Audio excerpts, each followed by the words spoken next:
I never much cared for survival games. I never had the urge to play Ark, No Man's Sky, Rust, or any other game in the genre. But due to its critical acclaim and perceived uniqueness, I decided to give Subnautica a shot. And I am very glad I did. One of the main draws of Subnautica is how little it tells you, at least on the surface, pun intended. Depending on how much you know coming in, your experience will greatly vary. I opened this game for the first time having watched no guides, and so I filled my inventory with acid mushrooms, as any sane person would. After realizing acid mushrooms are mostly useless, the next natural thing is to start crafting upgrades like fins and an oxygen tank. Looking back, I know why I struggled through the first 10 hours. I vastly underestimated the importance of features such as vehicles and base building. In those early hours, I just swam everywhere.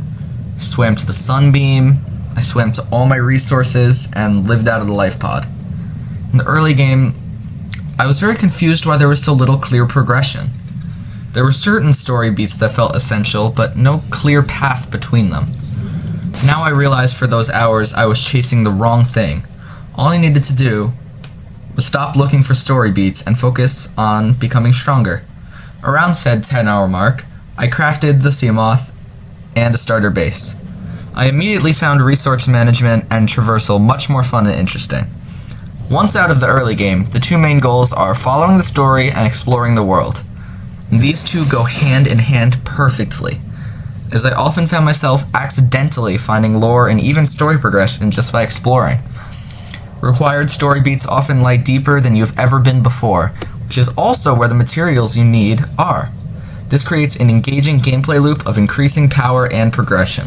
Story-wise, all that's clear at the start is that you crash-landed on an unexplored planet while on a big spaceship owned by a futuristic capitalist company, and that everybody else died. I don't want to spoil much more than that, but I will show off some of the game's core mechanics. Before I discuss the various locations on planet 4546b, I first want to talk about Subnautica's vehicles. Most likely, your first vehicle will be the Seamoth, your run-of-the-mill exploration submarine. You'll be doing most of your exploring in this up until the end of the game, and you should make it as soon as possible. It is so much fun to use and should generally be used anywhere you go unless there's a specific need for a different vehicle. You can dive down to a wreck with it, explore the wreck, then re-oxygenate in the vehicle. It's also generally the fastest vehicle. It has some limitations, however, and that's where the other vehicles come in. Next up is the prawn suit. This is your ground vehicle. It can't really swim, just trot along on the ocean floor. It does protect you from attacks, and is the only vehicle which can be taken on land, making it crucial to take into late game structures and areas. It also has various attachments which you can equip to either of the two arms. If you leave a slot empty, the arm will do a melee attack. The drill arm is used to drill ore deposits, and my personal favorite, the grappling hook. This is the quintessential upgrade for the prawn, since once you master it, you zoom through the world very fast. And the vehicle is mind-numbingly slow without it. Finally is the Cyclops. This vehicle serves as a portable base.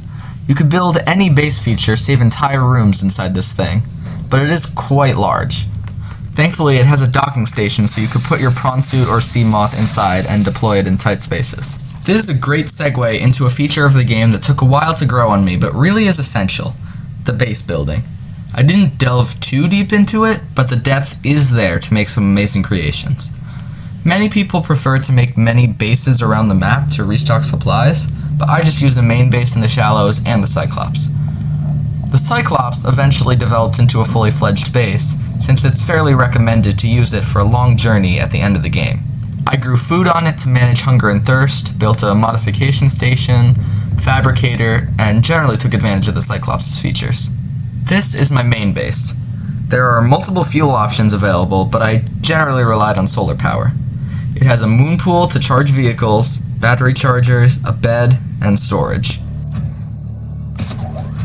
One of the best parts of Subnautica would have to be how beautiful it is. Having a base is nice and all, but you can't just cower in there forever. You have to explore, and there are many amazing locations to find. Be mindful, I will be discussing later game areas. It's kind of exciting going back to get footage, since there's places you need to visit just once or twice that I've never been back to. Before showing my favorites, I'll quickfire a few of the biomes you'll visit most often. The safe shallows, kelp forest, grassy plateaus, and mushroom forest.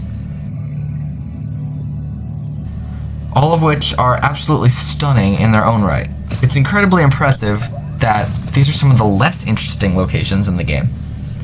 Each one of these biomes have specific uses at different stages of the game, in addition to passing by them to get to a destination.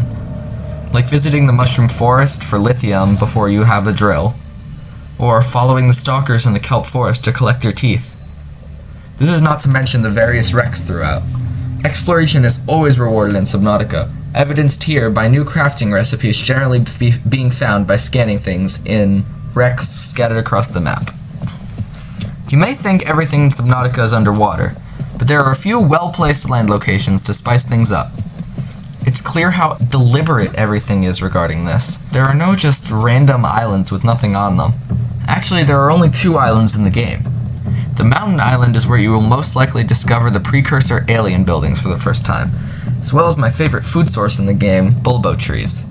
I remember the confusion and skepticality I felt as I walked into this building for the first time. Understanding sets in that this game won't tell you everything. Even if you already knew that, you really start to feel it. The floating island is where you'll learn of the Degassi, beginning a series of explorations that reveal your predicament has happened before, and you're not the first human to crash on this planet. This arc reveals a lot of lore about the disease everything on the planet is infected with, and I'll get back to it in a bit. The final non-aquatic area to explore is the Altera ship. This location contributes to the atmosphere in a massive way. It seems so daunting. From the very beginning of the game, you can see it every time you surface, anywhere, combined with the fact that it literally has to explode before you can even enter it. It's also one of the most essential locations in the game. It contains recipes for the prawn suit as discussed previously, and the escape rocket, among other things. There's not much reason to come back here after clearing it out though. Now it's time to dive deeper. The floating island PDA data will likely lead you down to the jelly shroom caves. At this point, you'll need an upgraded Seamoth to even think of entering deeper depths. Remember what I said earlier about exploration and story going hand in hand? This area is the place where you find magnetite, an essential resource for upgrading the Seamoth to explore even further. Led here by the story, you'll find even more lore, and a marker to an even deeper location. This is where I believe the game becomes immensely fun and engaging, to the point where I gained a sort of hyperfixation, playing almost 3 hours a day and barely hopping to other games at all, which is very unlike my normal gaming habits. After upgrading the Seamoth again, you are brought to the Grand Reef, which is where I finally understood why people say this game is scary. The first time I got shocked by a crab squid and my vehicle went offline, I had no idea when it would power on. The third and final Degassi base is here. And I love the voice logs from this arc so much. Especially playing them while driving around, it adds so much to the atmosphere. The endgame now approaches, and there are a few areas here. The Lost River and Giant Tree don't have much to them.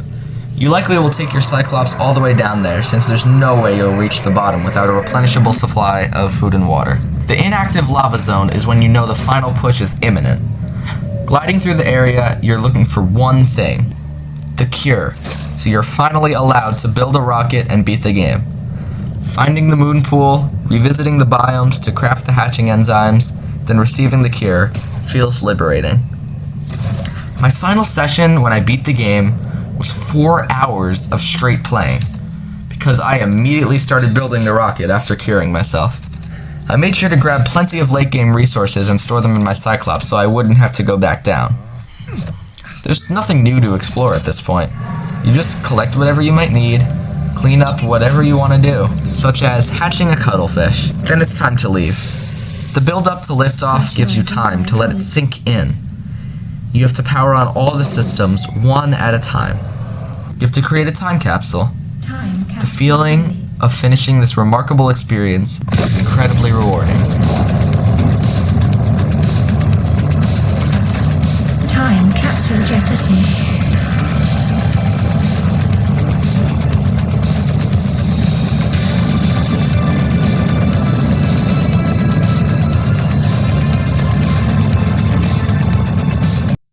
Welcome home to Alterra.